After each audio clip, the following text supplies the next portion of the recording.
Muy bien, estimados estudiantes, vamos a iniciar con la clase de psicología y el tema de hoy día es bases sociales del comportamiento.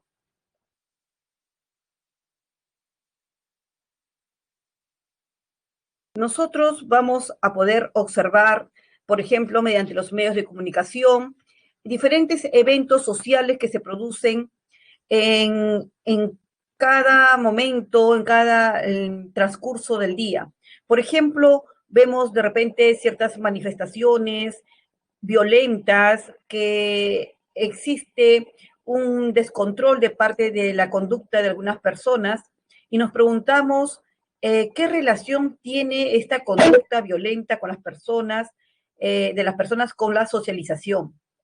Y nos preguntamos si realmente estas conductas violentas han sido aprendidas por el medio, por la constelación en la cual se desarrolla, o han sido situaciones heredadas.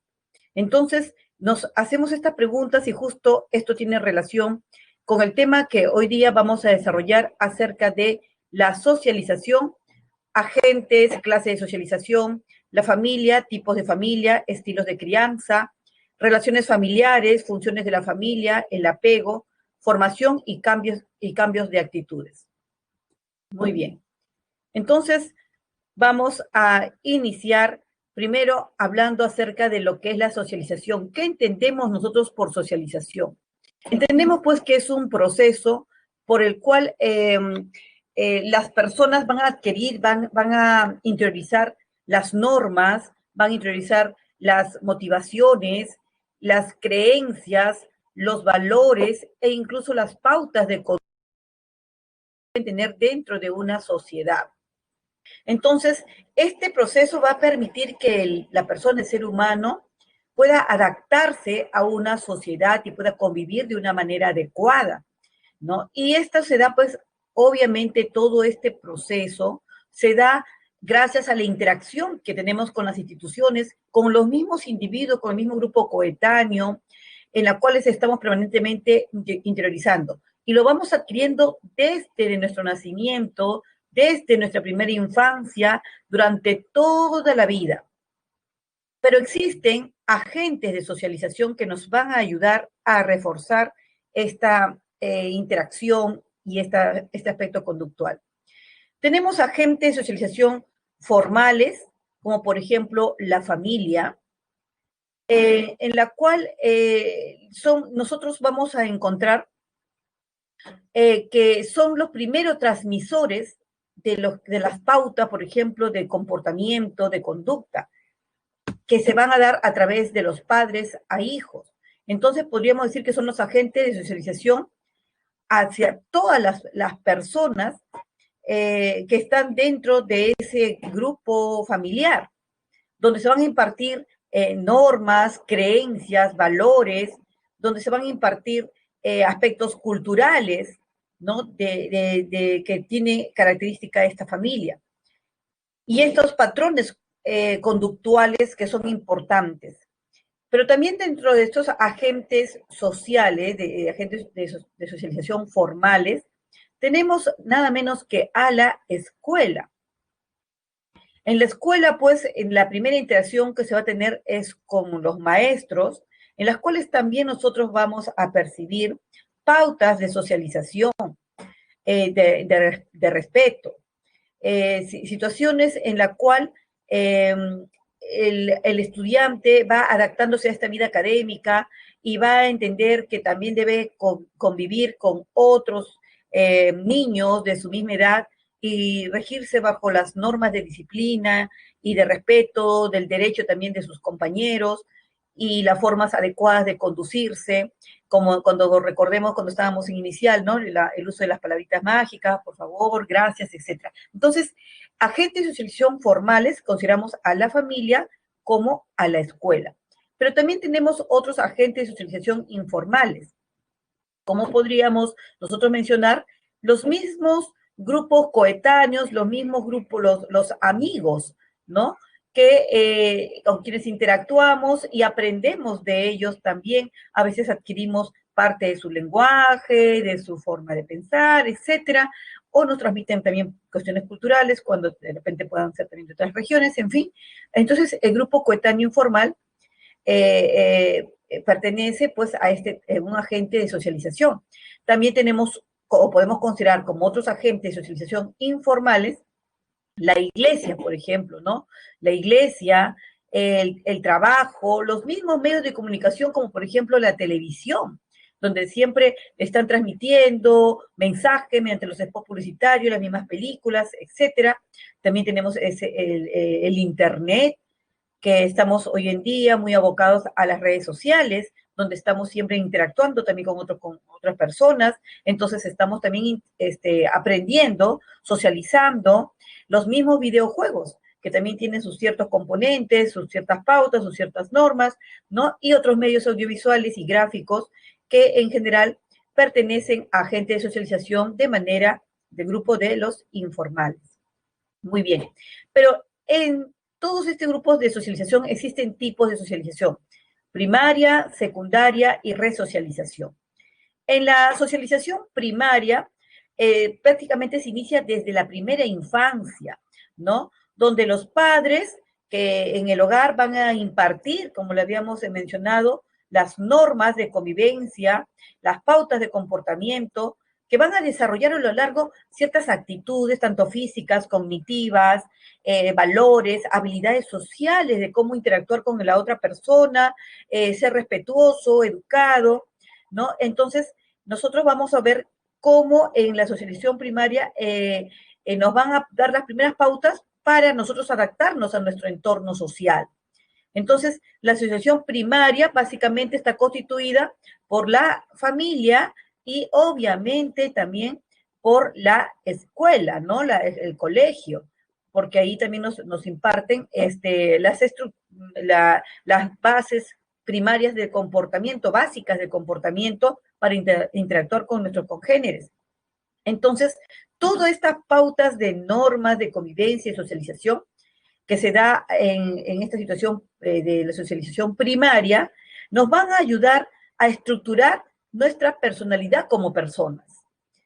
Y luego también hay otro tipo de socialización que es la socialización secundaria. Entonces, esta básicamente se inicia a finales ya de la adolescencia, entrando a la adultez. Y es aquí donde las personas van a tener que adaptarse a las nuevas patrones, digamos, de convivencia, porque ya esta persona, pues, que está finalizando la adolescencia, entrando a la adultez, de repente, por la misma situación etaria, ya hay otras aspiraciones, ya está ingresando, por ejemplo, a una universidad, a un instituto superior, etcétera, entonces, incluso a un centro laboral. Entonces, ¿qué significa? De que esta persona ahora tiene que pasar por un proceso de adaptación a esta nueva etapa de socialización, en donde ya no es como en el colegio, que el maestro está preocupado, a ver, estudiante, usted faltó, no hizo la tarea, traiga su agenda, le voy a comunicar a su padre, ya no. Aquí, en esta socialización secundaria, está en la universidad, el estudiante decide de ingresar o no a las aulas para escuchar las clases, bajo absolutamente su responsabilidad, de hacer sus tareas, sus trabajos, estudiar para sus exámenes, bajo absolutamente su responsabilidad. Entonces, ya hay ese proceso de adaptación, ¿no? Y también, obviamente, si está en el mundo laboral, también igual bajo su responsabilidad. Entonces, en ese tipo de asociación juega un rol importante los medios de comunicación, también las tecnologías, de la información, donde transmiten estos patrones de comportamiento, también los valores, las creencias, en fin, todo ello va a influir para el desarrollo también de la personalidad. Y también tenemos otro tipo de socialización que es la resocialización, o llamada también la socialización terciaria. Entonces, aquí los autores consideran que la persona tiene que adaptarse rápidamente a un nuevo entorno social. Por ejemplo, si una persona ganó una beca para irse al extranjero, entonces ya la persona estuvo en este tipo de asociación secundaria y ahora se encuentra en un nuevo ambiente, en una nueva sociedad, en una nueva comunidad, donde tienen sus propias culturas, sus propias características. Entonces la persona tiene rápidamente que adaptarse a este nuevo grupo humano, ¿no? donde tiene sus propias características. Entonces, a eso le llamamos una situación de resocialización, ¿no? Tiene que adaptarse a las costumbres, al comportamiento, a las normas que existen en este nuevo grupo social. Pero también podríamos decir que qué sucedería si una persona no es respetuosa de estas normas, de este grupo social, obviamente va a caer en una situación de falta de respetar las normas y puede ser recluidos en centros de readaptación social y pasar por una situación de rehabilitación de su comportamiento hasta reincorporarse nuevamente a la sociedad. Muy bien. Nosotros veamos ahora algo importantísimo que es la familia. Habíamos hablado que nosotros, la familia, cómo juega un rol protagónico en la socialización.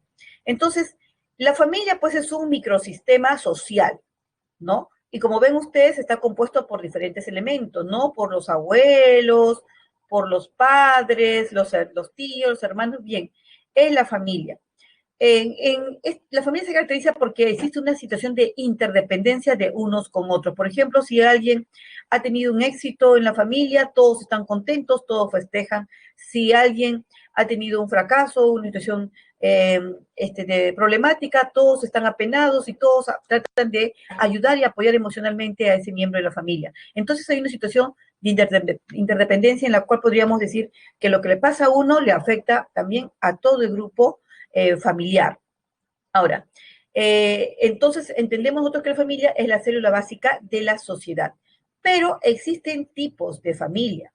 Por ejemplo, tenemos la familia nuclear o tradicional, que está constituida por el padre y la madre y los hijos. Los hijos pueden ser de situaciones biológicas, consanguíneas, como también pueden ser hijos adoptados. Lo que interesa es que es una familia nuclear donde existe padre, madre e hijos, ¿no? Ahora, la posible desventaja en esta situación sería de que si el padre y la madre se abocaran todo el día en el trabajo y le destinarían poco tiempo a los hijos, entonces habría una situación de peligro porque podría haber el riesgo de que el estilo de crianza fuera desapegado, ¿no? Si es que fuese así, si es que ambos solamente se dedicaran netamente al trabajo y descuidarían a los hijos. Pero mientras tanto, en la cuestión afectiva estaríamos de alguna manera satisfaciendo a los hijos porque siempre los hijos necesitan la figura paterna y materna, ¿no? Para su estabilidad emocional. Ahora, también tenemos otro tipo de familia, la familia monoparental. Como su nombre dice, mono, o sea, uno, o sea, hay la presencia de una sola persona progenitora, ya sea la madre, o puede ser solo el padre y obviamente los hijos. Entonces, aquí en ese sentido, podría darse de repente cuando la madre es soltera o el padre es soltero, o también puede ser que la madre quedó viuda o se divorció o el padre, etcétera, entonces se hace cargo solamente la persona de los hijos. Las posibilidades de desventajas podríamos decir que sería la necesidad económica, porque como solamente hay un solo ingreso económico, entonces la persona cargaría con toda la responsabilidad de la canasta familiar y obviamente a veces podría producirse una situación de carencia económica. De la misma manera, también solamente los hijos, al tener a un solo progenitor, también habría una especie de carencia afectiva, porque siempre los hijos demandan la presencia tanto del padre y la madre, porque a pesar de ambos ser progenitores, hay una situación diferente de expresar el cariño, de repente el padre un poco más, de repente puede ser un poco más frágil que la madre, o de repente también más imponente, en fin, pero hay una situación diferenciada. Bien, ahora tenemos también otro tipo de familia como es la extensa o la ampliada, en la cual nosotros vamos a ver que de repente mayormente se da cuando los abuelos tienen su casa propia y a veces los hijos empiezan a crecer y a tener su propia familia, pero no se van de casa, se van quedando en casa y ellos tienen a su vez sus propios hijos. Entonces, van creciendo en esta familia los hijos, que de repente fueron 4 o 5, y cada uno con sus respectivas esposas y cada uno con sus respectivos hijos. Entonces, en esta familia crecen primos, tíos, hermanos, abuelos, y se hace una familia extensa o ampliada. Lo interesante de esto es que como están todos en conjunto, pueden ayudarse en la situación socializadora porque todos de alguna manera van a impartir sus ciertas normas de convivencia. Y la otra parte es la situación afectiva, porque el niño siempre va a sentir lo que es el calor de amor del padre, de la madre, del abuelo, de los tíos, de los primos, etcétera. Ahora, la despeja en este tipo de familia sería la situación de la falta de privacidad, porque de repente hay una sola sala, un solo comedor o un solo escritorio, donde todos tienen que hacer uso y como hay diferentes etapas de edades en los niños, hay de repente ruido, no dejan estudiar a los hijos mayores, entonces se va a dar un hacinamiento familiar, donde va a haber una situación de falta de privacidad en algunos de los miembros e incluso a veces cuando los padres quieren corregir a los hijos, los abuelos intervienen, a veces más bien protegiendo, según ellos, a los hijos de ser castigados y esto va a crear una situación de interferencia en la línea de crianza de los hijos.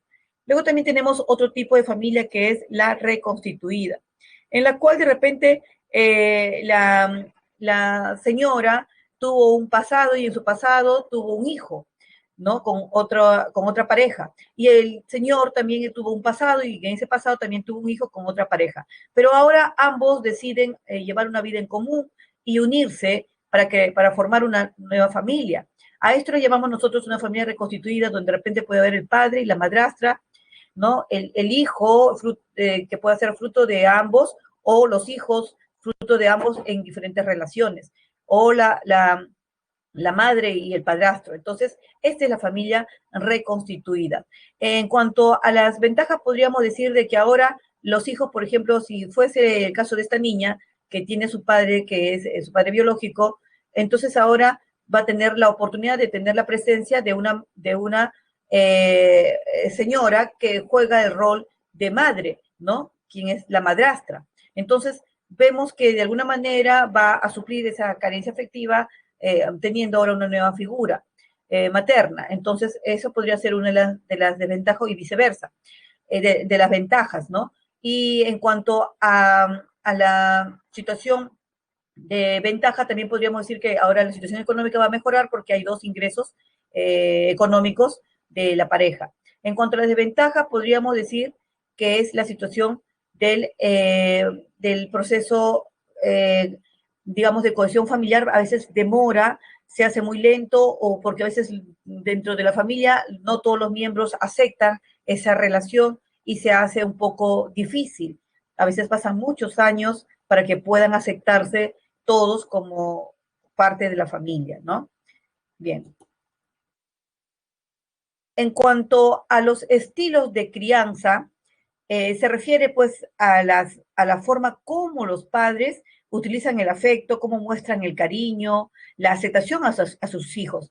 Hay diferentes índoles en la cual hay familias que muestran mucho cariño y de repente pocas capacidades de establecer normas de conducta en los hijos o al contrario. Veamos a cada una de ellas y que nos ayude a autoanalizar nosotros también qué estilo de crianza hemos tenido en casa. Por ejemplo, el estilo de crianza autoritario, donde existe mucho control de parte del padre, pero hay muy poco afecto. Entonces, los padres imponen reglas estrictas de comportamiento, exigen obediencia absoluta, pero no son capaces de explicarle al hijo acerca de las pautas que debe tener de su conducta. Simplemente las impone a rajatabla sin haber una situación de diálogo. Entonces, si es que el niño, el hijo, desobedece, es castigado. A veces el castigo llega al extremo de ser físico, también un castigo psicológico o moral. Entonces, este castigo conlleva incluso a una situación de supresión de afecto. Ya no se establece un vínculo afectivo con el niño. Y esto va a causar, pues, obviamente, mucho sufrimiento en los hijos, mucha ansiedad en ellos, que de tal manera va a repercutir incluso en lo que es su rendimiento intelectual, ¿no? Donde siempre va a tener un promedio debajo de lo que realmente podría haber logrado en una situación diferente, porque al ser tratado de manera inadecuada va a mostrarse en el niño una situación de baja autoestima, de baja autoeficacia porque se siente desvalido, ¿no? Y si llega a la adolescencia, pues incluso va a mantener ese baja autoestima y ese bajo nivel académico y va a mostrar una situación también de conformismo, ¿no? Por esta situación de estilo de crianza autoritaria. Pero también tenemos nosotros otro estilo de crianza, como por ejemplo el permisivo, donde básicamente los hijos no tienen unas normas y reglas establecidas y hacen todo a su libre albedrío. Y donde el padre o la familia o la madre, etcétera, permiten que los hijos tengan una libertad absoluta y eso hace a veces que exista una situación de descontrol, ¿no? Entonces, este descontrol, de alguna manera, va a hacer que los hijos crezcan sin una orientación de lo que es el respeto por los otros, sin una orientación de lo que es el autocontrol de su conducta, ¿no? Y lo peor es que cuando estos niños dejan de ser niños y ya pasan a ser adolescentes, a veces terminan enfrentándose a los padres y los padres por temor a no enfrentarse a ellos les permite que ellos lleven una conducta a su libre albedrío y no los controlan porque no los han hecho ni de niños, menos los van a hacer de adolescentes. Y esto desgraciadamente puede llevar a una situación de una inconducta. Por ejemplo, muchos de estos hijos de familias permisivas terminan en situaciones de drogas, en situaciones de usos indebidos, de alcohol, de alucinógenos, etcétera, en forma contraria a su bienestar, a su salud, ¿no? Corren este riesgo. ¿Por qué? Porque al no haber una situación de normas, de reglas, de convivencia, estas personas también tienen una escasa habilidad social de relacionarse con los demás. No hay una situación de respeto, de límite, y tampoco van a tener un buen rendimiento académico porque como nunca ha habido una situación de exigencia, de control, de orientación, entonces crecen en una situación bastante desorientada. Luego tenemos otro tipo de familia que es el desapegado. En la familia desapegado es una situación bastante crítica porque el padre y la madre no se hacen responsables realmente de la crianza de la prole del hijo. Cada uno de ellos es como que si siguieran siendo solteros y sigan siendo su vida en forma independiente, sin preocuparles de la situación del bienestar del niño. Entonces, no hay una situación de hacerle respetar las normas, ni de control, ni tampoco hay una situación afectiva. O sea, hay la carencia de ambas cosas, de afecto y de control, de enseñarles las normas de convivencia que son básicas para la socialización. En otras palabras, hay una situación de desligarse emocionalmente de los hijos. Y muchas veces son los familiares, como por ejemplo los abuelos, los tíos, ¿no? Quienes se hacen responsables del niño al ver lo que está en un abandono moral, ¿no? Puesto que ambos pueden justificar que entre ellos no se llevan o que están ocupados o que tienen otras responsabilidades. Entonces nosotros vamos a observar que este estilo de crianza desapegado es realmente una situación muy, pero muy grave, sobre todo en los niños, ¿no? Porque ellos van a crecer formándose un autoconcepto negativo, donde ellos no van a tener ni siquiera la propia confianza en sí mismos porque nunca han tenido la seguridad de ninguno de los dos. Y obviamente va a ser un niño, que no va a asumir responsabilidades y que va a empezar a mostrar una serie de inconductas o problemas conductuales, ¿no? Bien, luego también tenemos otro tipo de familia que es el democrático. En esta familia democrática nosotros vamos a ver que existe una situación de control, pero también existe una situación de afecto y ambas situaciones, tanto de control y afecto, se dan de una manera equilibrada. Digamos que este es el arquetipo de estilo de crianza que deberíamos tener para lograr una situación de equilibrio y de estabilidad emocional en la prole, en los hijos, ¿no? Entonces, aquí nosotros vemos que se van a dar, sí, exigencias, pero exigencias flexibles, en donde al niño se le va a dar las normas o patrones conductuales y se le va a explicar el por qué. Entonces el niño, el hijo va a interiorizar esos patrones, esas reglas, esas situaciones de consecuencias de sus actos, y cuando este niño deje de ser tal y pase a ser un adolescente, va a ser una persona que tiene una buena capacidad de socialización porque ha interiorizado las normas, no necesita que se le imponga más porque ya las interiorizó desde la infancia. Entonces, aquí hay una situación, una relación adecuada, puesto que los padres van a responder a las expectativas también de los hijos, hay una situación de diálogo, donde se reconocen, se respetan las normas, van a haber una situación de negociación, exponerse de alguna manera a ver, mira, yo hago este trabajo, pero de repente me puedes dar permiso para salir a jugar un rato con mis amigos. Entonces, bueno, si tú haces tus deberes, te apoyaré. Entonces, hay una situación de negociación entre padres e hijos de una manera adecuada, razonable, ¿no? Y de una situación de respeto. Entonces, esto también va a producir que los hijos crezcan con un adecuado autoconcepto y, por supuesto, una buena autoestima. Funciones de la familia.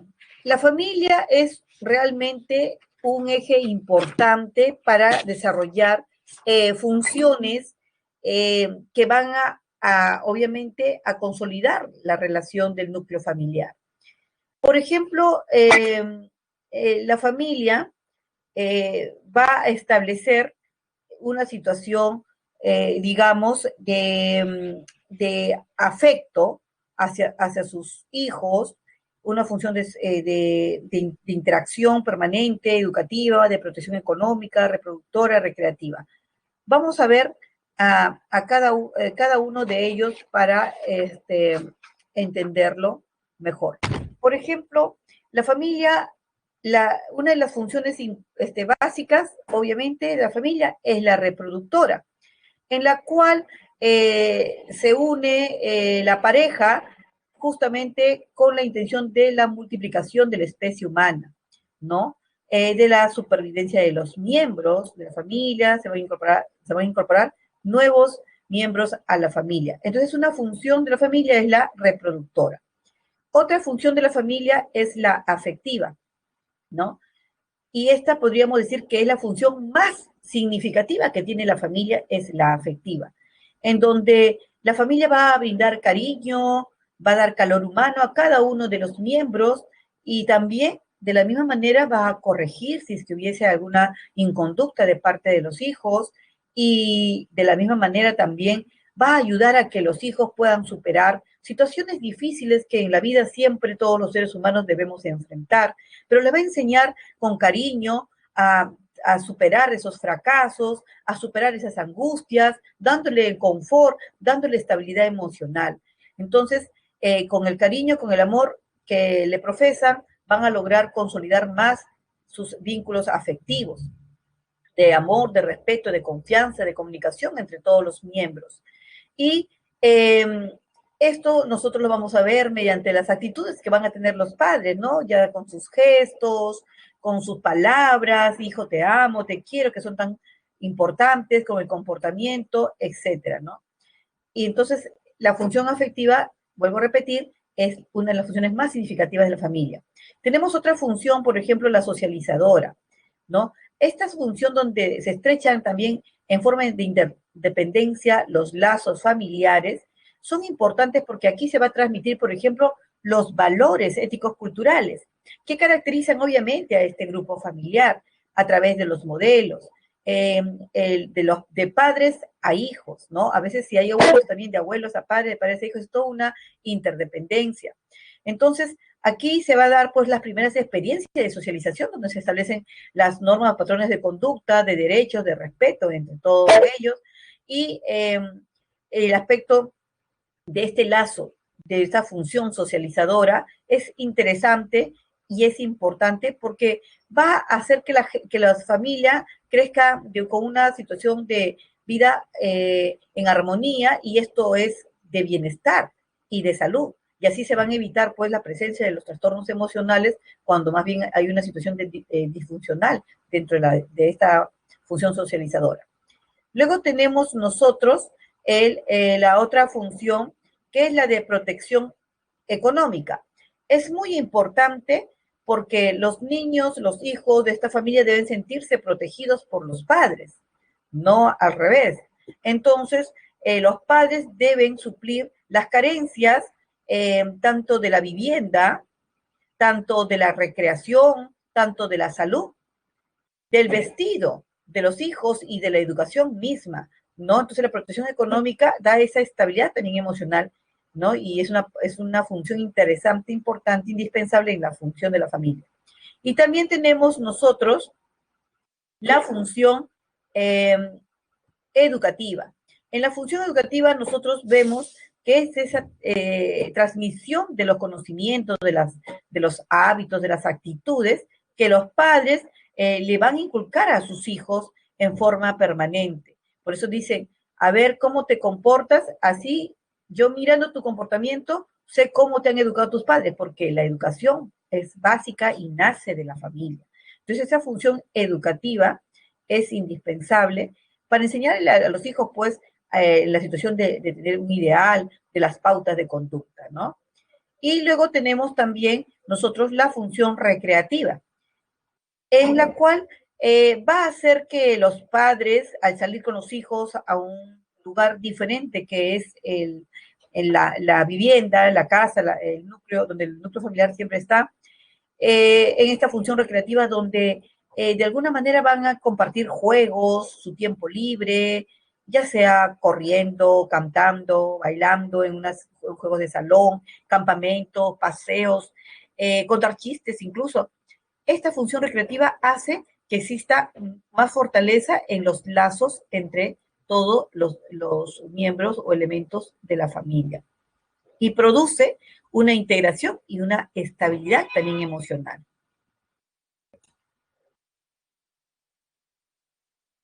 Ahora vamos a hablar acerca del apego. Hablando de estabilidad emocional, el apego es fundamental. ¿Por qué? Porque es un vínculo estrecho entre el niño y la niña y las personas que lo cuidan, que puede ser la mamá, el papá, la abuela, la nana o la persona que lo cuida. Es básico.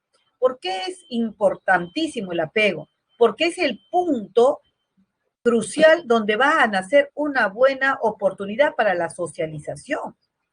Entonces, es la base del desarrollo social desde el apego, desde la primera infancia. Entonces, nosotros, ¿qué vamos a entender por apego? Es accesible y sensible cuando los padres son accesibles a las demandas del niño, ¿no? Dándole seguridad, dándole alientos de valor, dándole, atendiendo a sus necesidades básicas, como por ejemplo el acicalarlo, el cambiarle los pañales, el darle amor, el darle abrazo, el alimentarlo. Entonces, y con cariño, con afecto, entonces el niño se siente protegido, protegido, y eso le va a dar una situación de seguridad. Por eso podemos decir que existe un apego seguro, ¿no? Que es el apego donde el niño recibe la atención de la persona que lo cuida con amor, con cariño, con dedicación, y siente ese afecto, con ternura, básicamente ternura, ¿no? Entonces, ese apego seguro va a hacer que este niño crezca con una confianza básica, con una tendencia a la extroversión y menos miedo, ¿no? En cambio, en una situación de un apego inseguro, más bien el niño, donde el niño de repente, para ser atendido en sus necesidades básicas, es jaloneado, maltratado, o lo hacen de una manera inadecuada, como que cansados de atenderlo, ya ven para acá, ya toma tu leche, o te pego. Entonces eso hace que el niño crezca inseguro, ansioso, y esto va a llevar pues una tendencia a la introversión, a crearle ansiedad, incluso hasta conductas violentas, ¿no? Entonces el apego realmente es un punto básico para que se dé una buena socialización. Entonces, a medida pues que van creciendo, el niño madura, nosotros vamos a ver de cómo esto va a marcar en la socialización durante su infancia, su adolescencia y la adultez, ¿no? Entonces, vamos a ver. Ahora, recordemos que la socialización se desarrolla durante toda la etapa de nuestras vidas, ¿no? Muy bien. Entonces, aquí estamos viendo un ejemplito, ¿no? De que cómo siempre puede existir una situación de impronta o de apego, ¿no? Desde la, de- este, desde la base, desde la niñez, de la primera infancia, y vemos aquí algunos ejemplitos con algunos animalitos que es para recrearnos. Bien, ¿y qué son las actitudes? ¿Qué entendemos por la actitud? La educación y la cultura forman y cambian las actitudes. Entonces, digamos que las actitudes o sea, son base importante dentro del proceso de socialización, ¿no? Porque el proceso de socialización es la que va a inculcar. ¿Qué nos inculca? Nos inculca los valores, nos va a inculcar las costumbres, las mismas pautas de comportamiento, etcétera, ¿no? Entonces, esto, digamos que es un punto crucial, básico dentro de la socialización, porque la socialización nos va a permitir internalizar estas costumbres, ¿correcto? Bien, entonces podríamos decir nosotros que las actitudes es la disposición, ¿no? Que el individuo tiene a responder hacia un objeto o un evento, ¿correcto? De una manera, puede ser de manera favorable, como vemos acá un más, como decir me gusta, me atrae, acepto, como puede ser una actitud de una manera desfavorable, como puede ser, o sea, una situación negativa, como también neutra, ¿no? Que no sé, no opino. Muy bien, entonces esto nosotros podemos entender como las actitudes. ¿Y cómo pues se forman estas actitudes? Estas actitudes pueden formarse de una manera con la experiencia directa, con las normas de conducta socialmente establecidas, con la identificación con personas modelo de conducta o la membresía institucional. Entonces, nosotros vamos a ver, por ejemplo, cuando hablamos de las normas sociales, nosotros nos estamos refiriendo básicamente a lo que se nos ha interiorizado de lo aceptable en una sociedad donde existen reglas y donde tus derechos terminan cuando comienza el derecho de la otra persona, ¿no? La experiencia directa y la interacción que hay con cada uno de los individuos con quienes, comenzando desde la familia, el colegio, la escuela, la iglesia, etcétera, ¿no? Y la identificación con las personas del modelo de conducta. Seguimos patrones de conducta de lo que observamos y vemos también. Y la membresía institucional en la cual vamos desarrollándonos. Por ejemplo, tenemos componentes de las conductas. Tenemos el componente cognitivo.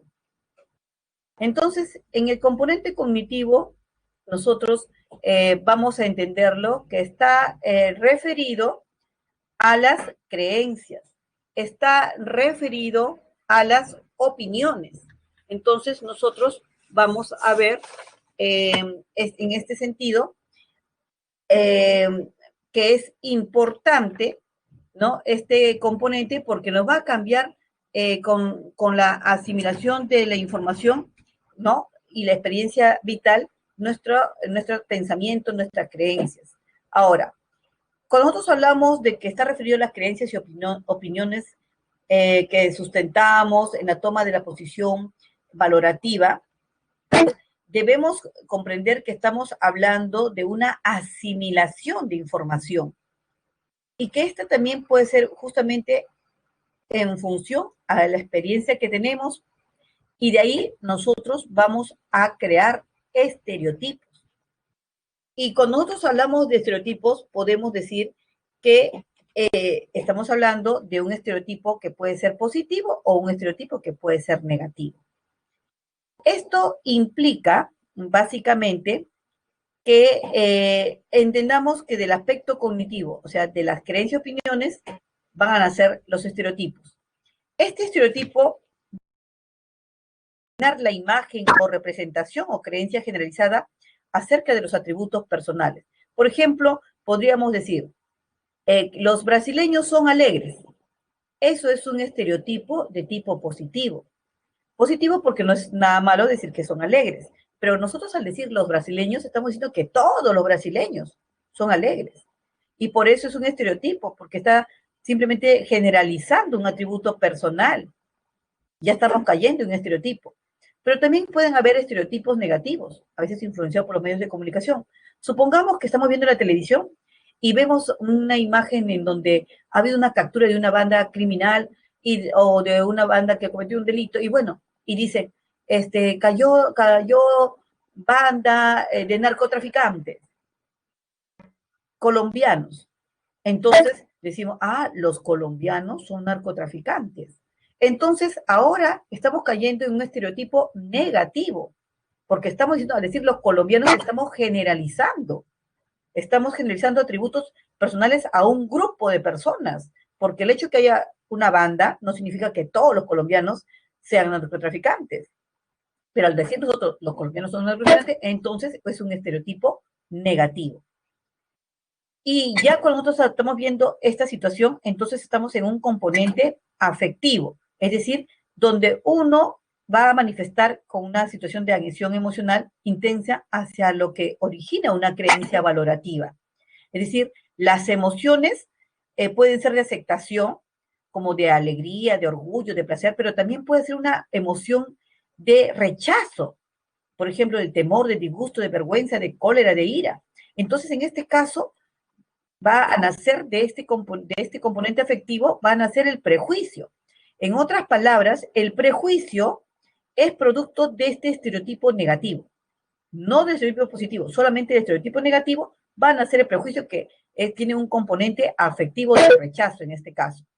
¿Y cuál es la diferencia entre el prejuicio y el estereotipo? Que el estereotipo es una generalización hacia, hacia las personas, ¿no?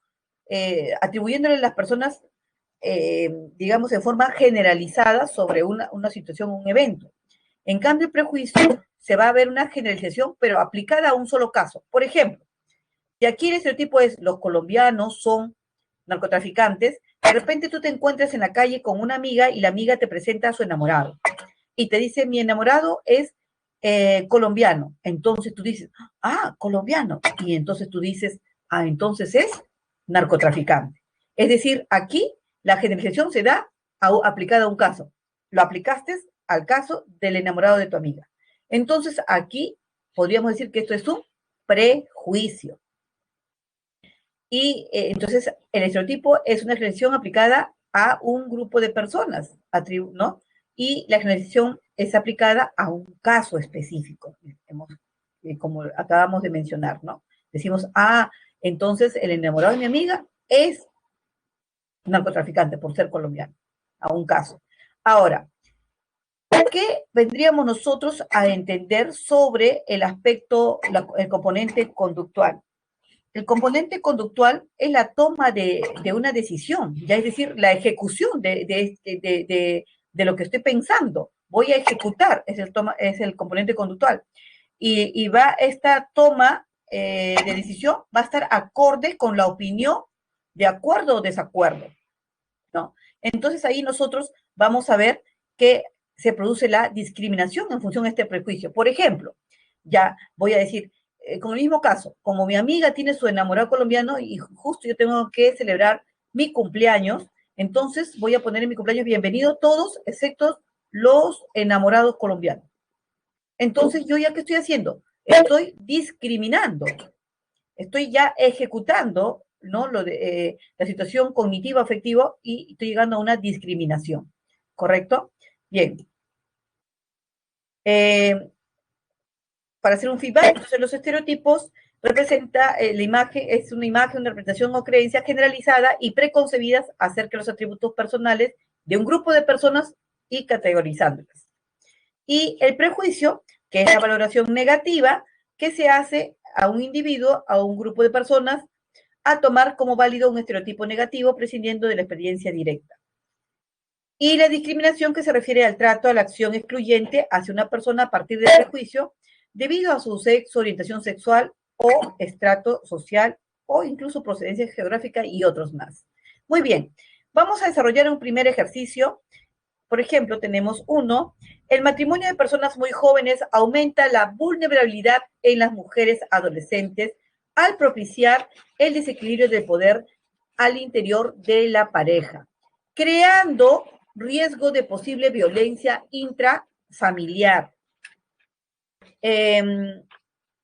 así como la desigualdad de roles dentro del hogar, la cual está basada en un enfoque de género no equitativo ni de igualdad. Muchos de estos matrimonios finalizan traumáticamente. De la cita anterior podemos deducir que las uniones de pareja en adolescentes constituyen una probable causa para generar en el futuro familias catalogadas estructuralmente como, tenemos A, autoritarias, B, extensas, C, monoparentales y D, fusionadas. Entonces, nosotros vamos a analizar, recordamos las familias autoritarias en donde establecen normas impositivas y no explican nada a los hijos, las familias extensas que están constituidas padre, madre, hijos, abuelos, etcétera, monoparentales cuando solamente está la figura del padre o de la madre, y fusionadas cuando de repente hay padre y madrastra, o madrastra y padre, o mamá y padrastro, en fin. Entonces, recordando un poco, vamos a tomar una decisión y podríamos decir entonces, según lo indicado, estos tipos de matrimonios podrían generar familias monoparentales, ¿correcto? Porque va a haber una situación de separación. Entonces, el cual está constituida por uno de los progenitores, ya sea el padre, la madre y sus hijos. Entonces, la letra C es la alternativa.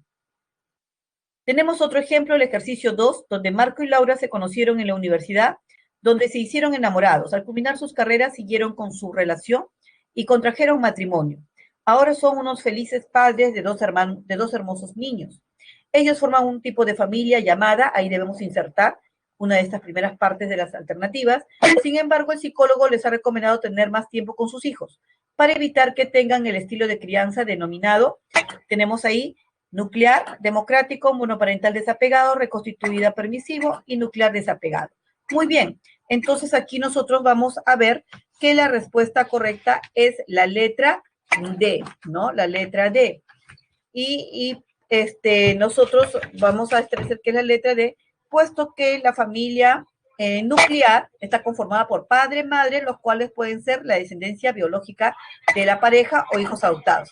En el estilo desapegado, los padres e hijos deponen su responsabilidad, es decir, no se responsabilizan y se desligan emocionalmente de ellos. Bien, entonces letra D. Y por último tenemos otro ejemplo. En los siguientes enunciados indica aquellos que corresponderían a un prejuicio. Los franceses son muy románticos, todos los alemanes son rígidos e inexpresivos, las mujeres prefieren el color rosa y los hombres el azul. Carlos es argentino, seguro es petulante. Entonces aquí nosotros vamos a decir que la respuesta correcta es la letra D. ¿Por qué? Porque ¿quién tenemos por prejuicio? Es una actitud suspicaz u hostil, ¿correcto? Hacia una persona que pertenece a un grupo, ¿no? En este caso el argentino, por el simple hecho de pertenecer a dicho grupo. Entonces, ello presenta, eso lo vamos a ver solo en el caso D, ¿no? Carlos argentino, seguro es petulante. Entonces, solo la letra D, 4. Muy bien, estimados estudiantes, les agradeceré, por favor, apoyar en la encuesta.